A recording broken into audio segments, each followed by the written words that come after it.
This is one of my favorite conferences. I have a child who is on the spectrum, so I don't leave home a lot. But I really believe in this organization. It's like my 5th year speaking.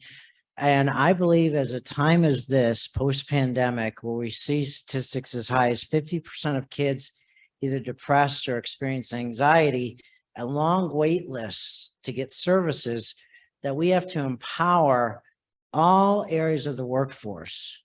And so if you are a parent support advocate or peer support advocate, I just want to say thank you, because I think we have to work more as a holistic approach instead of just have your traditional wait list to see therapists in their office for an hour.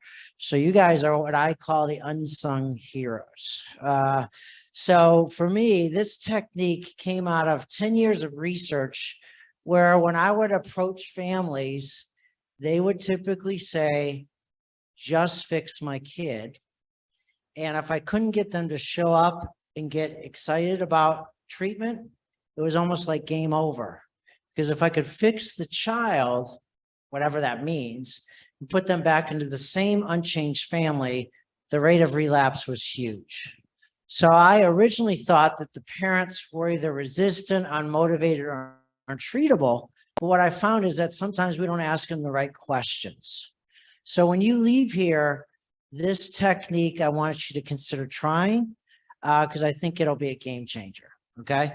So let me start and share with you what are the takeaways.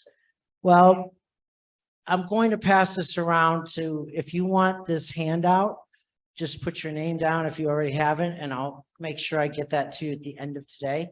The first is there's a 5-question script that I'm going to give you before you leave to try. I'm going to talk about why parents experience a harsh startup in traditional mental health treatment, and we want to move them to a soft startup. I want to give you 2 audio case examples, not only to inspire you, but I'm going to pause the video or audio tape and ask you, why do you think the mom that you're listening to is inspired to change? And then I want to give you next steps if you want to go deeper in this approach. So let me go ahead and there we go.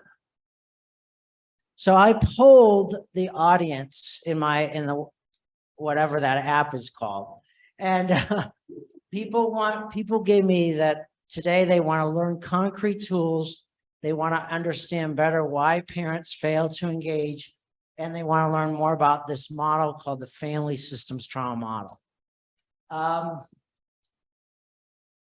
For those of you who are watching streaming, if you want the handouts, please email me at info@familytrauma.com, and I'll get you this PowerPoint and the handout that goes with it.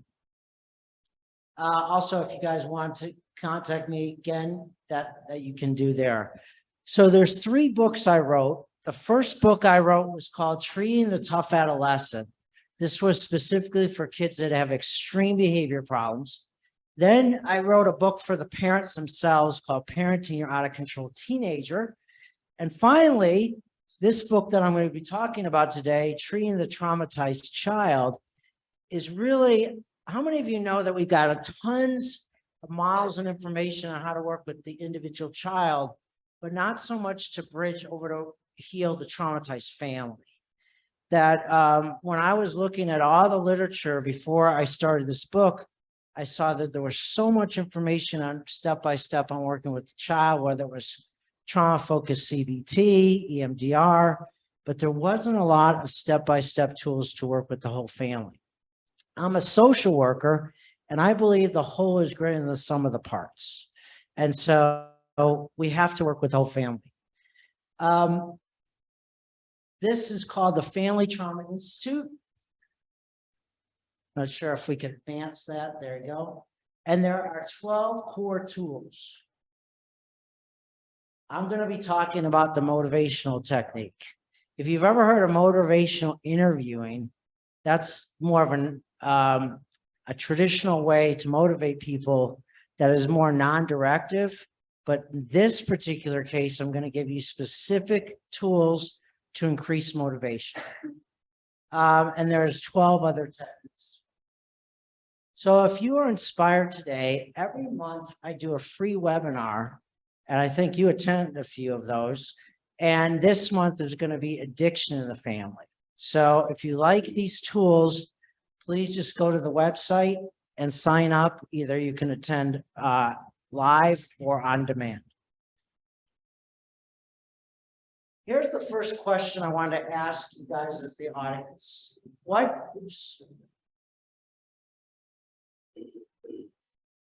What is the top barrier that you experience when trying to engage parents? Let's go to number one. Do you feel that parents have a mindset, just fix my kids? Number two, I can't see my role in the child's problem. 3, generational trauma, or they see you as the enemy and they don't want to share anything with you. So let me take a strong poll. How many by a show of hands say number one, just fix my kids? Okay. How many number two? I can't see. Okay. A little bit more. How many number 3, generational trauma? Okay. And 4, you're the, okay. All right. So when I polled the audience, I got 42 answers. Number 1 was generational trauma, and number 2 was fix my kids. So when I was working with families, that was a huge obstacle where they would come in and say, I'll drop my kid off to see you, but just call me when you need me to come back and pick them up. And that was a problem. So then I'm taking these ideas and put them into a digital course. And this particular technique has 3 lessons and a podcast. And I want to share with you an overview of each lesson for this technique. So let's go to the next one. So with this technique that you're going to take home with you, here's the performance milestones to look for. Number 1, when you use it, are you getting an increase of parents showing up and wanting to cooperate with you 80% of the time? When you ask the parents about the questions themselves, and if they were, I want you to see if they're saying, I love these questions that you're asking me. It's motivating me and inspiring me. And number 3, when you try this technique, when you go back home, are you personally inspired? So if the technique that I'm going to give you is worth its weight in salt, you'll be looking at these 3 milestones to see if it works. So let's go to the first one, soft versus harsh startup. So I'm a social worker, and when I first started my career over 30 years ago, I was lucky to get a 50% show rate to come to see me for services. And I thought that was really good, because my colleagues were getting about the same. Now, I worked with somebody who started family therapy. His name was Jay Haley. And I said, did you think 50% of engagement is good? He says, no, it's not good. I said, well, why don't I have better engagement? And here's what he told me. He said, Scott, you are the problem, not your parents. When you think your parent is resistant, where they don't show up, they don't do the homework, they show up late, here's what's really happening. It's the best way they know how to tell you that what you're doing is not working. And that was hard for me, because I used to sleep like a baby at night thinking they were unmotivated, untreatable, resistant. But what I started seeing is that the parents were being polite because I wasn't inspiring them, and they didn't want to hurt my feelings, so they just didn't show up. Or if they did show up, they quit. So I started asking families, I would say, why am I or mental health in general not engaging you? And here's what they said. They quoted Theodore Roosevelt, many of them, as people don't care how much you know until they know how much you care. Would you guys agree with that? That degree doesn't always equal competence. that when people see degrees on your wall doesn't mean they're impressed, especially the families we work with that are burnt out, overwhelmed, and frankly, depressed and anxious. There has to be a relationship first. So here was the light bulb moment.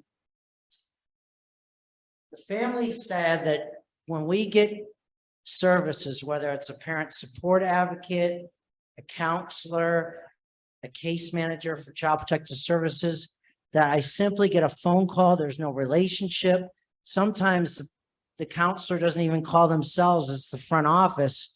And all they want to do is get an appointment time with us and do callback reminders. There's no relationship there. And that to us is harsh. And so here's what they said to me. You have to go soft. You have to use that first phone call and somehow inspire me that you really care before I care to come in to see you. And I didn't believe, how many of you agree that therapy begins with the first phone call? Okay.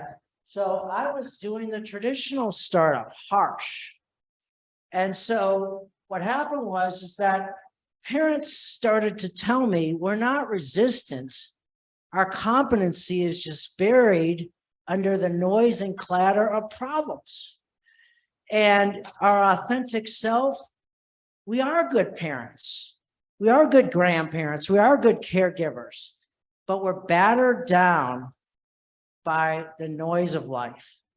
So if there's a way you could lower the noise and raise our competency, that would intrigue us. How many of you agree with that definition?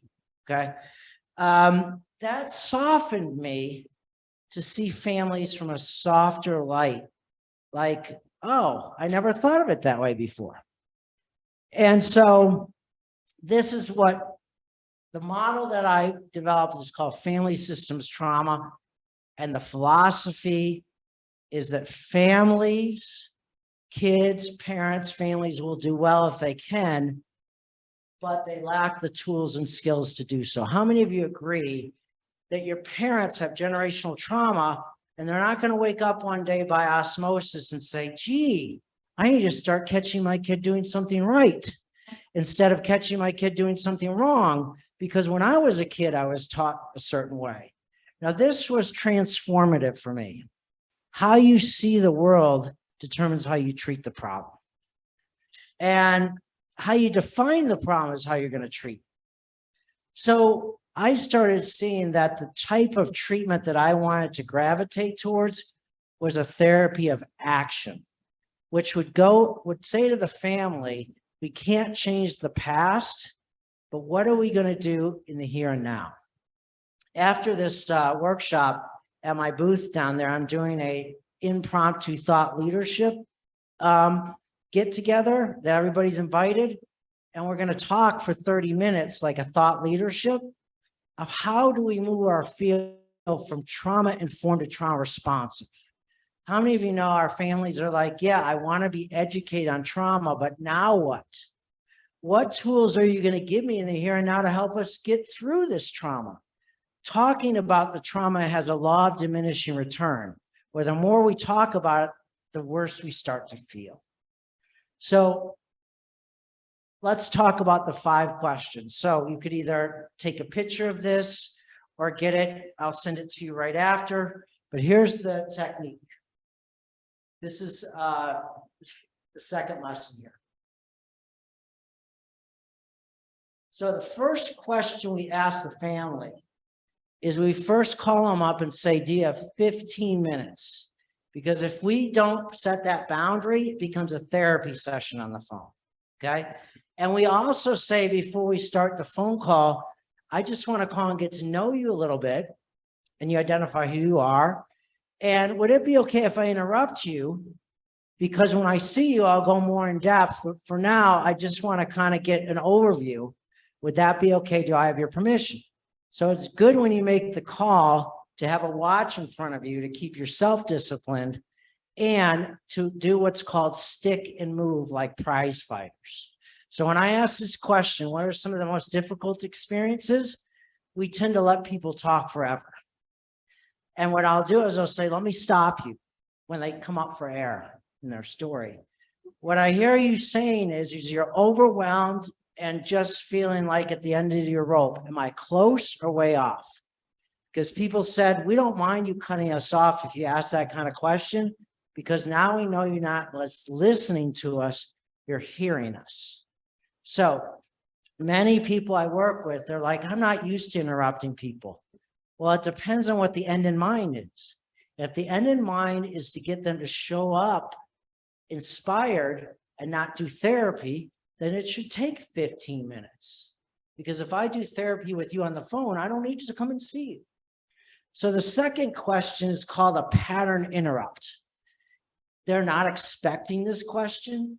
It comes out of left field, causes their mind to go, what? But when you say to them, can I ask you a different kind of question? If I get to know you better, what qualities would I come to admire about you as a parent? Now, one or two things will happen. They'll tell you, and then you fan the flames of hope by asking for examples, or they'll say, I don't have any qualities. If that happens, you start guessing. Because if you're wrong, they'll correct you, and it just gets the mouth going. And then, if you want to write this down, question 2B is, when I get to know your child better, what qualities would I come to admire about them? This is what's called a transformative strength-based question. People don't care how much you know until they know how much you care. This question engenders empowerment. And you're going to hear in an audio example how a mom has been in therapy since the age of 5. And she said nobody in all the years of therapy ever asked her this kind of question. That's sad, but so true. The third question is called an implications question. Powerful question for somebody to speak out loud so they can hear themselves talk, which is, what do you think will happen to the problems you just described earlier if we don't fix them in a month, 3 months, 6 months, or even a year? You'll hear things like, well, if we don't fix this problem, my child's going to go down the tubes, or I'm going to get a divorce, or I'm going to start using drugs. Whatever it is, we found that you don't persuade clients, clients persuade themselves. Let me say that, how important that is for me. You don't persuade people by saying you got pizza for if they come, or you got a van to pick them up, or whatever it is. People persuade themselves by answers to these questions. Like they start hearing themselves go, wow, I am a good parent. Wow, the implications are dire. I'm listening to myself speak, and I'm like, I'm persuading myself. They don't say that cognitively, but they're thinking.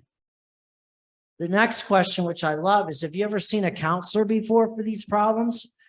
Most people say yes. And then I'll say, I don't want you to throw anybody under the bus, so don't tell me who it is, but what have they missed with you? Because we don't want to make the same mistakes twice. So a lot of times they'll say, well, I never got tools. It's a lot of talk. And they're giving you on a silver platter what they need from you. And then the last question is, do you want to fix these problems fast, medium, or slow speed, which empowers them to have a voice to say how slow or fast they want to go with you. So here's my first call to action. Try it out. What do you got to lose? You need 3 things. 1, a timer. Each question is about 3 to 5 minutes long each. Number 2, stick and move. Interrupt them if they start talking and talking and talking by using the word, let me interrupt you for a second. What I hear you say is blank. Am I close or way off? And then finally, when they get to question 2, ask them for a little bit more detail so they can hear themselves talk about their strengths. Okay. So this audio example I'm going to show you is a parent that demonstrates this. So let you hear this audio example. Not sure. Could you advance that slide for me? Okay, thanks. Sure, where that. Maybe let me do it, or if you want to do it, can you advance it? Page down, there you go. So what I want to show you is, next slide, an audio case example of this happening. Next slide. Next slide. So one of the questions that was asked in the app to me was, we have so many parents that are scared of dealing with trauma. And I answered it that the fear factor is a critical piece that we must overcome with tenderness to allow somebody to immediately start to lessen the fear. So here's the case here. If we could keep going down. We could keep advancing it. There we go, right there. This mom is burnt out. How many of you have seen parents who have a child that's been traumatized, and at first they have empathy, but the longer it goes on, the more the child develops these harsh symptoms, and the parents start losing their empathy and they start getting calcified, like really rigid. Well, Lucy is like this. She got bullied in school. She doesn't go to school. She does homeschooling, but she has tremendous disrespect and a lot of these other traumatic symptoms. So the mom, after 2 years of treatment off and on, says, we're done. So somebody watched one of my webinars and gave me a call and said, I have a parent that's on life support, flatlined. If I don't engage her, she's going to be done and Lucy's going to go down the tubes. They said, could I try this motivational phone call? She said, I thought you only do that at the beginning of treatment. No, you can do it at any point in treatment to re-energize somebody who's stuck. And she says, okay, what do I got to lose? Next slide. We could keep going down. So this is the question I'm going to play back for you. Listen to the mom's cadence of her voice. When I ask her the question, if I got to know Lucy better, what qualities would I admire about her? And she starts to persuade herself that all's not lost. And let's keep going. So this is the question, number 2, with the down arrow. And this is what you're going to focus on here. We could go next slide. Keep going. So go all the way through if you could. So here's what you're going to see. First of all, 2 things for you to watch out for. How many of you know the families are really good at compliment sandwiches, where they'll say, I'm proud of my kid, but, or however. So if you've had a decade or years of focusing on your kid doing something wrong, when you ask the question that's strength-based, there'll be a tractor beam for them to go back to status quo. So when you ask the question, you got to be poised on the phone to interrupt them when they start to go back to the but. And you want to say, can we go back to the question? Okay, let's play the audio tape if we could. If I get to know Lucy better, what are some qualities that I would really admire about Lucy? She's very creative. She's really good at music. That's one of. Back up. Back up.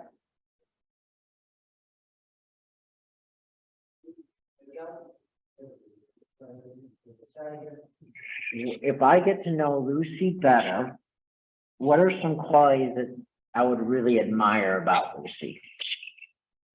She's very creative. She's really good at music. That's one of her passions. She's great at photography. She's really talented in photography. She does draw here and there. She doesn't think she's good, but I think she's pretty good at it. She's very strong-willed, which can be a good and a bad thing. But how many of you know that the mom at this point go down one trail? Strong-willed, will listen. So I'm poised to redirect, but she holds her to my this moment. I'm ready to go and say, can you go back to what you're saying is a strength? Just let me know that when you do the technique, you're ready for that. Let's go on. No, she's very creative. She's very intelligent. She has a lot of potential. And I When think you say gotten a she's lot. creative, does it, when you say she's creative, Jennifer, does that make you really proud of her? It does. Yes. Okay. And give me an example of her creative side. So one of the things, some of you know that when a family says something positive, you don't want to say next question. You want to fan the flames like a fire, like it only takes a spark to get a fire going. So what I do is I'll say, when you say creative, tell me more. So when people start talking positive talk, go from problem saturated talk to solution talk, be ready to say, tell me more, give examples. So how many of you heard some promise in the mom's voice? More energy. So after this phone call, I'll show you a bonus technique where I asked the mom what she thought of this call. And she says, I'm ready to engage again. I said, why? You told your therapist you were done. She says, I listened to myself talk and there's still hope for my daughter. So do you see how she persuaded herself? So that's the kind of thing to look for. Next slide. Next slide. So the bonus here is this. Next slide, please. So next slide.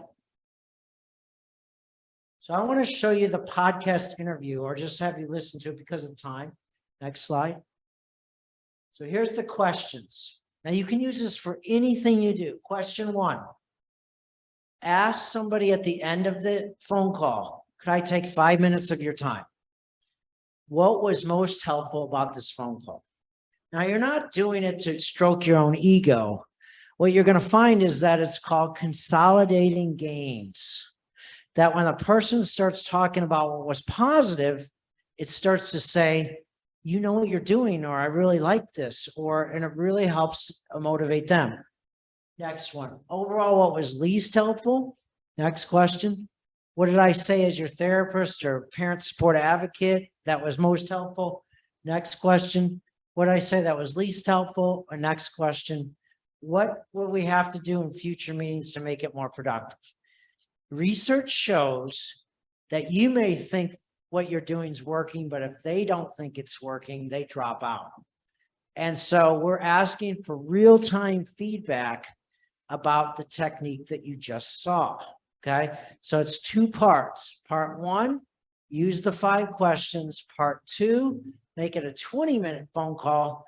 And at the last 5 minutes, say, could I ask you these 5 questions? Next slide. So here's what we discovered. The ethnographic call will, keep going, consolidate gains.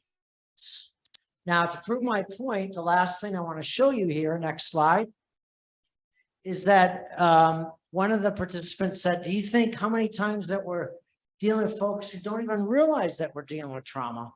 Let's listen to this mom. Next slide. Keep going to the, keep going down, yeah, all the way.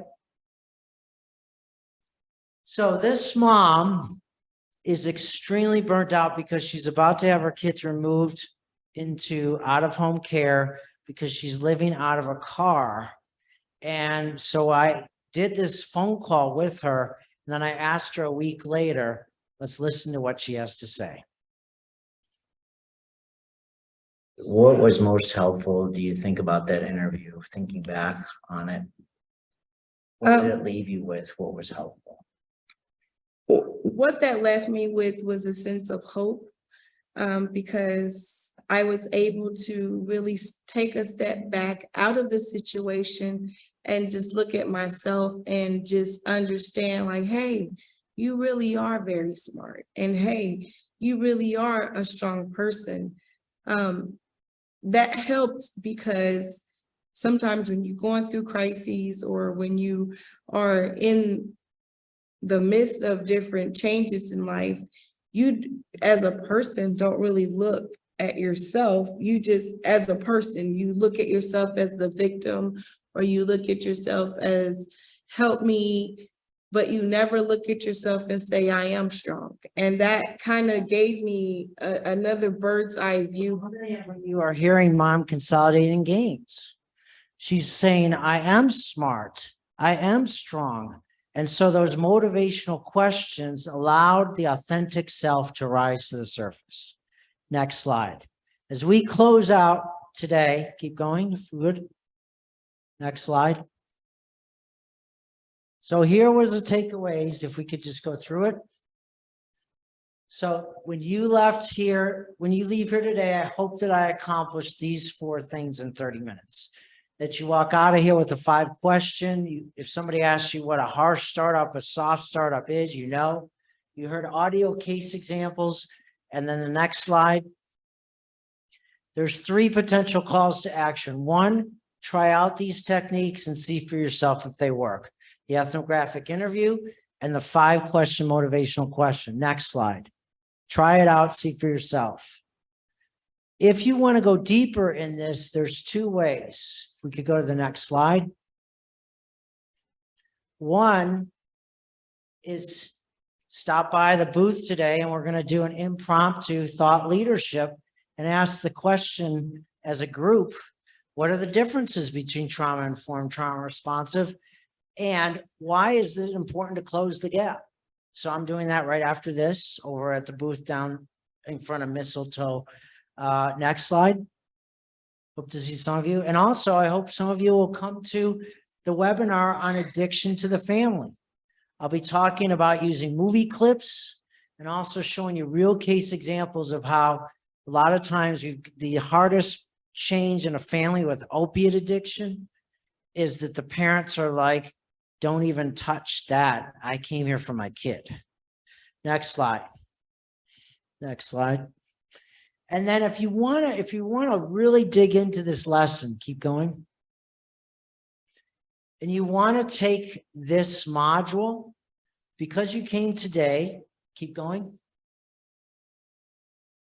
Next slide. I'm doing, you can experience what it's like to do an online course with me, like on this technique. Keep going all the way down. And if you want to do this, please see me. And next slide, please. And the final slide. So next, there we go. If you want to take a picture of that and go to that, it is a 1-month course to dive deep into this technique and others. And it's $99. And if you can't afford that, see me. And I'll work out something where you can, because I want you to experience what it's like to do this digitally, if this is of interest to you. So thank you very much. And I appreciate you coming. Thank